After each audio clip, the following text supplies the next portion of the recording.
Meherpur general হাসপাতালে অনিয়ম, দুর্নীতি ও চরম অব্যবস্থাপনার প্রতিবাদে মাপবন্ধন অনুষ্ঠিত হয়েছে।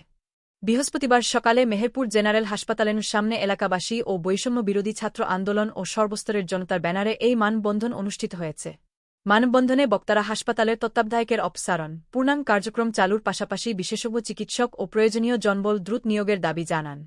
এছাড়া দালাল চক্র নির্মূল ও রোগীদের জন্য একটি সুশৃঙ্খল ও মানবিক চিকিৎসা পরিবেশ নিশ্চিত করারও আহ্বান জানানো হয়।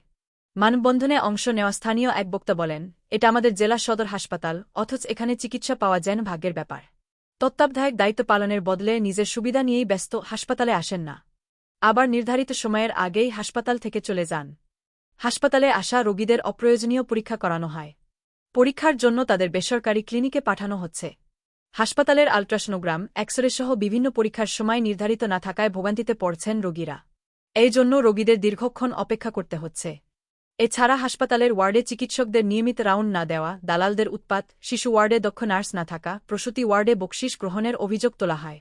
অন্যান্য বক্তারা অভিযোগ করেন, হাসপাতালে ওষুধ ও চিকিৎসার সরঞ্জামের সংকট, পরিষ্কার পরিচ্ছন্নতার অভাব, রোগীদের সঙ্গে দুর্ব্যবহার এবং বহিরাগত দালালদের দুরাত্মে সাধারণ মানুষ নাজেহাল হয়ে পড়েছে। মানববন্ধনে অর্ধশতাধিক মানুষ অংশ নেন, যাদের মধ্যে ছিলেন বিভিন্ন পেশার প্রতিনিধিরা, নাগরিক সমাজের সদস্য, রোগীর স্বজন ও মানবাধিকার কর্মীরা। তারা হুঁশিয়ারি দিয়ে বলেন, দাবি আদায় না হলে পরবর্তী সময়ে জেলা প্রশাসক বরাবর স্মারকলিপি প্রদানসহ বৃহত্তর আন্দোলনের ডাক দেওয়া হবে।